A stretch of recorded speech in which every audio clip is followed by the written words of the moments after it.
ගායන ශිල්පීන් කිහිප දෙනෙකු ඊට සහභාගී වී නැහැ. ඒ හේතුවෙන් සංවිධායකයන් තීරණය කර තිබුණේ අලුයම 1:30ට පමණ ප්‍රසංගය අවසන් කිරීමටයි. ඒ පිළිබඳව සංවිධායක මණ්ඩලය නිවේදනය කිරීමත් සමග ඇති වූයේ උණුසුම් තත්වයක්.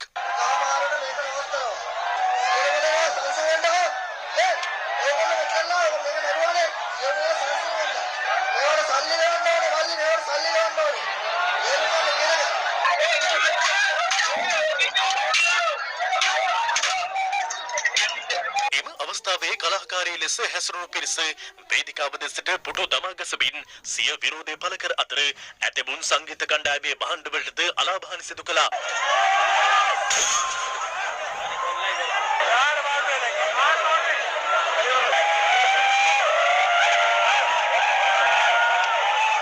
තත්ත්වය පාලනය කිරීමට එම ස්ථානයේ සිටි පොලිස් නිලධාරීන්ට හැකියාවක් තිබුණේ නැහැ.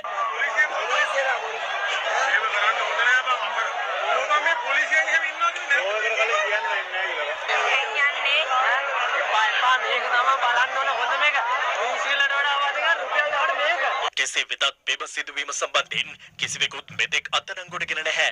මේ අතර මෙම සිදුවීමෙන් රුපියල් මිලියන 40ක පමණ අලාභයක් සිදු වී ඇති බවයි ඊට එක් වූ ඇවටා සංගීත කණ්ඩායම සඳහන් කළේ.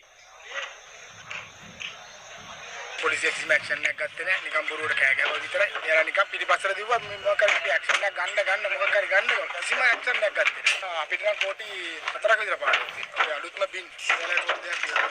මේ වෙච්ච අවාසනාවන්ත සිද්ධිය අතරම නවයුතු අවාසනාවකට අවසන් අපේ කලාකාරයෙකුට යම්කිසි පේමන්ට් ගැටලුවක් ඇවිල්ලා තිබ්බා. ගෙවීම් ගැටලුවක්. ඒකට ඉතින් වෙනද වෙනවා වගේම සංගීත කණ්ඩායම සහ ශබ්ද විකාශන යන්ත්‍රවලට තමයි වන්දි ගෙවන්නේ. අපිට ලොකු අලාභයක් වෙලා තියෙනවා අපේ ශබ්ද වාහිනී යන්ත්‍රවලට. ප්ලේයර්ස්ලට ලොකු ඩැමේජ් එකක් වෙලා නැහැ. ඇත්තටම මම හිතන්නේ මිලියන 30-40ක පාඩුවක් වෙලා තියෙනවා. ඒ හැම ප්‍රේක්ෂකයම නරක නැහැ. අපි ප්‍රේක්ෂකයන්ට චෝදනා කරන්නේ නැහැ. නමුත් යම් ඉක්මීමක් තියෙන්න ඕන, විනය තියෙන්න ඕන රටක් විදියට අපිට ඉස්සරහට යන්න.